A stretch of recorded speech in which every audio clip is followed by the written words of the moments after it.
అప్పుల బాధలు వెంటాడుతున్నాయా? అయితే 6 జేవిఆర్ వారి జాతిరత్నాలు ధరించండి. నమస్తే, వెల్కమ్ టు మనం టీవీ. యుద్ధ మేఘాలు కమ్ముకుంటున్నాయి. భారత్ పాకిస్తాన్ యుద్ధం మళ్ళీ రాబోతోందా? ప్రస్తుత పరిణామాలు చూస్తే అలాగే కనిపిస్తోంది. Pakistan army chief Asim Munir America పర్యటనలో ఉన్నాడు. అమెరికా పర్యటనలో ఉండి అక్కడ ఉన్నటువంటి పాకిస్తానీలతో సమావేశం సందర్భంగా పిచ్చి పట్టినట్టు మాట్లాడాడు. ఇష్టం వచ్చినట్టుగా నోటికి ఎంత వస్తే అంత మాట్లాడాడు. భారత్ని మళ్ళీ రెచ్చగొట్టే ప్రయత్నం చేశాడు.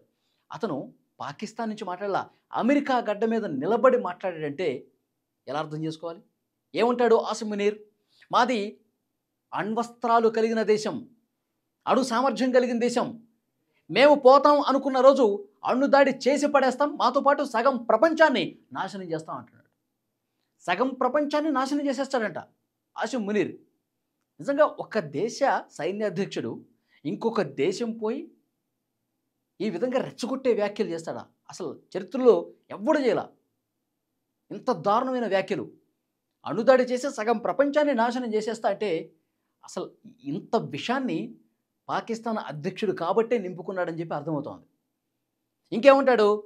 ఈ ఉద్రిక్తతల నేపథ్యంలో భారతదేశం ఒక డెసిషన్ తీసుకుంది. మీ అందరికీ గుర్తుండే ఉంటుంది. సింధు నదీ జలాల అమలును మనం నిలిపేశాం. అక్కడ మనం ప్రాజెక్టులు కట్టాలని నిర్ణయం తీసుకున్నాం. ఎందుకంటే ఒక్క చుక్క నీరు కూడా ఉగ్రవాదాన్ని పెంచి పోషించే పాకిస్తాన్ దేశానికి పంపించకూడదని చెప్పి మనం డెసిషన్ తీసుకున్నాం. ఆ గడ్డ మీద నుంచి ఏమంటాడంటే, సింధు నదీ జలాలు ఆపడం కోసం డ్యాములు కడుతుంది కదా భారతదేశం, కట్టనివ్వండి. కట్టిన తర్వాత మా దగ్గర మిసైల్స్ ఉన్నాయి, 10 మిసైళ్లు పంపించైనా సరే ఆ డ్యాముల్ని కూల్చిపడేస్తాం, ధ్వంసం చేసేస్తాం అని ఆసిమ్ మునీర్ మాట్లాడుతున్న పరిస్థితి. అంటే మొన్న జరిగిన ఆపరేషన్ సింధూర్తో తోక ముడిచి భయపడిపోయి కాళ్ల బేరానికి వచ్చినటువంటి పాకిస్తాన్, ఆ దేశ సైన్యాధ్యక్షుడు ఇప్పుడు అమెరికా పోయి ఇంత ధైర్యం ఎందుకు మాట్లాడుతూ ఉన్నాడు? అమెరికా పోయి మన దేశం మీద ఇష్టం వచ్చినట్టుగా రెచ్చగొట్టే విధంగా ఎందుకు మాట్లాడుతూ ఉన్నాడు? ఎలా మాట్లాడుతున్నాడు? ఏం చూసుకొని? డొనాల్డ్ ట్రంప్ అమెరికా అధ్యక్షుడు వెనకాల ఉన్నాడు కాబట్టి ఆ దేశాన్ని చూసుకొని ఆ ధైర్యంతో మాట్లాడుతూ ఉన్నాడు. ఎందుకంటే ఇప్పుడు డొనాల్డ్ ట్రంప్ కూడా మన మీద ఒక పిచ్చి ద్వేషంతో, అక్కసుతో, విద్వేషంతో రగిలిపోతున్నాడు కదా. 50% సుంకాలు వేశాడు కదా.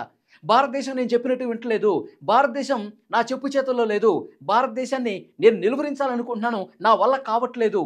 కాబట్టే భారతదేశం నా మాట వింటలేదు కాబట్టే మళ్ళీ ఉద్రిక్తతలు రెచ్చగొడదాం, మళ్ళీ పాకిస్తాన్కి భారత్కి మధ్య యుద్ధం రావాలి, మళ్ళీ 2 దేశాలు నష్టపోవాలి, అవసరమైతే పాకిస్తాన్కి నేను సాయం చేస్తా. ఆసిమ్ మునీర్, నువ్వు రెచ్చిపో, నువ్వు ఇష్టం వచ్చినట్టుగా చేసుకో, నువ్వు ఇష్టం వచ్చినట్టుగా మాట్లాడుకో. ఒకవేళ యుద్ధం అనేది వస్తే నేనున్నా కదా, నేను కావాలంటే ఆయుధాలు సరఫరా చేస్తా నీకు, నీ వెనకాల అమెరికా ఉందని మర్చిపోకు ఆసిమ్ మునీర్, కాని చేయి అని చెప్పబట్టేనా ఈరోజు పాకిస్తాన్ సైన్యాధ్యక్షుడు ఆసిమ్ మునీర్ అమెరికా గడ్డ మీద నుంచి ఇంత ధైర్యంగా మాట్లాడుతున్నాడంటే డొనాల్డ్ ట్రంప్ అండ చూసుకునేనా? నిజంగా చాలా దారుణం.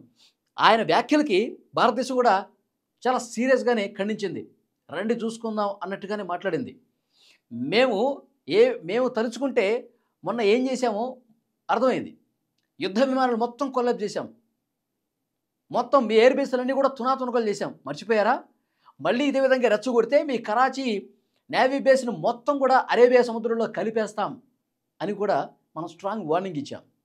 సో డెఫినెట్గా ఈ వ్యాఖ్యలను ఏ విధంగా అర్థం చేసుకోవాలి? ఈ వీడియో చూస్తున్న ప్రతి ఒక్కరు కూడా పాకిస్తాన్ సైన్యాధ్యక్షుడు అమెరికా నుంచి మనల్ని రెచ్చగొట్టేలా మాట్లాడటం, బెదిరించడం అనేది ఏ విధంగా చూస్తున్నారు? ట్రంప్ వెనకాల ఉన్నాడు అన్న ధైర్యంతో మాట్లాడుతున్నారా? Please comment.